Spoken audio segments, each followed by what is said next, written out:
आज हमारे पास जल जंगल जमीन में बहुत सारे ऐसे औषधीय चीज हैं जिसको हमारे लोग भूलते जा रहे हैं। वो हमारी संस्कृति है कि नहीं है ना?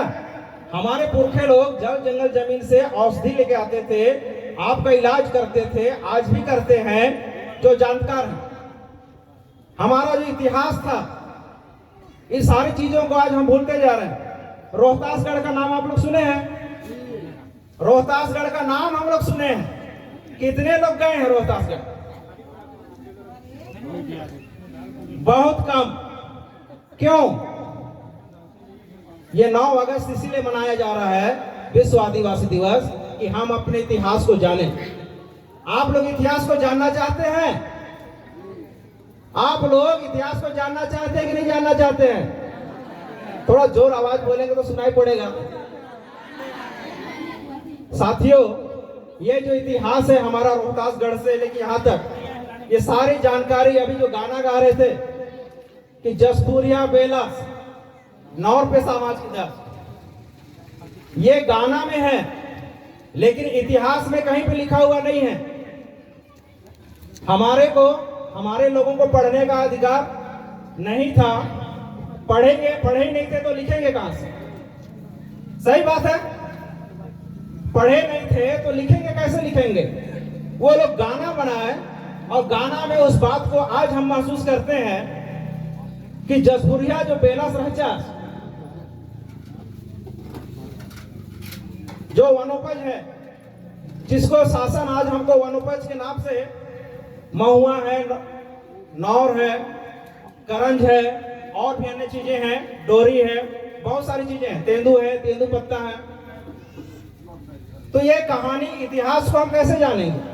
हमारे पुरखाओं ने उसको गाना बनाया, अपनी दर्द को गाना बनाया, अपनी उस दर्द को गाना में पिरो करके आज हमारे पास में है। तो ऐसा इतिहास हमारे लोगों का छुपा हुआ है। हमारे लोगों का बहुत सारा इतिहास छुपा हुआ है। हम लोग रोहतासगढ़ का नाम सुने हैं, रोहतासगढ़ तक नहीं जा पाए हैं। रोहतासगढ़ के पहले हमारे लोगों का क्या पोजीशन था, वो भी एक इतिहास है, लेकिन उस इतिहास को हमारे पास बताने वाला कोई भी नहीं। क्यों नहीं है इतिहास को बताने वाला? क्योंकि इतिहास की जानकारी हमारे लोगों का लिखा नहीं गया। मैं आपको एक इतिहास बताना चाहूंगा। 30 जून 1855 को 30 जून 1855 को सिद्धो कानू का विद्रोह हुआ था।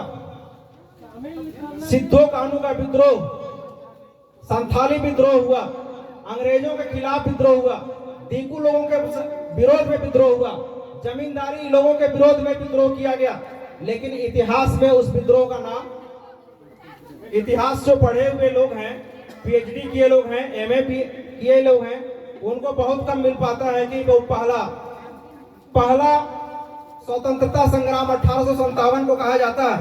लेकिन 1857 से पहले 1855 को हमारे लोगों ने जो विद्रोह किया था, और उसको रूस का जो कार्ल मार्क्स है, कार्ल मार्क्स ने उस बात को लिखा था कि ये भारत का पहला विद्रोह है, आजादी का विद्रोह है।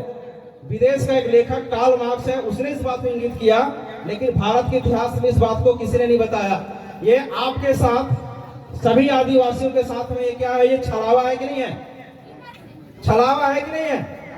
इतिहास के साथ बहुत घोटाला हुआ गया। दूसरी बात आपको मैं बता रहा हूं, इतिहास का घोटाला कैसे होता है। 1857 का हीरो मंगल पांडे को बताया गया, लेकिन 1857 में एक भंगी था जिसका नाम माता दीन था। भंगी माता दीन को भी उसी दिन एक साथ मंगल पांडे और उसको एक साथ फांसी दिया गया था। लेकिन भंगी माता दीन का नाम हम नहीं जानते हैं, इतिहास में उसको नहीं बताया जाता है, मंगल पांडे का नाम बताया जाता है। मैं आपको ये बता रहा हूं कि इतिहास के साथ कैसे कैसे घोटाला आपके साथ हुआ है। 1 जनवरी 1948 आजादी के बाद, तथाकथित आजादी के बाद खरसावां कांड हुआ। लगभग 20,000 लोग मारे गए। बहुत सारे लोग, हमारे लोगों को नरसंहार कर दिया गया, ऐसे ही भीड़ में गोलीबारी चालू कर दिया गया आजादी के बाद। ये सब इतिहास है। एक इतिहास आपको और बता दूं, ये जो संविधान है, आज का ही दिन, आज का दिन कौन सा दिन? 9 अगस्त 2018, 7 साल पहले इसी संविधान को दिल्ली के जंतर मंतर में कुछ लोगों ने इस संविधान को जला दिया।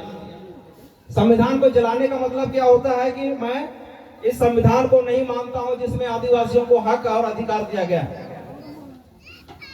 ये बात आप लोग जानते हैं कि हमारे विरोध में, मतलब आदिवासियों के विरोध में कई सारे इसी हमारे बीच में, इसी हमारे देश में है जो आदिवासियों का विरोध करते हैं।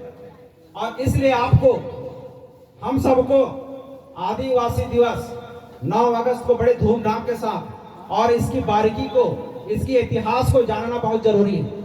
और इसकी इतिहास को जानने के लिए सिर्फ साल में सिर्फ एक बार 9 तारीख को केवल उपस्थित होकर के सुनेंगे तो समझ पाएंगे क्या? साल में एक ही बार आप खाना खाओगे तो साल भर सही रहोगे क्या? रोज चाहिए थोड़ा थोड़ा ज्ञान तो आप लड़ पाओगे।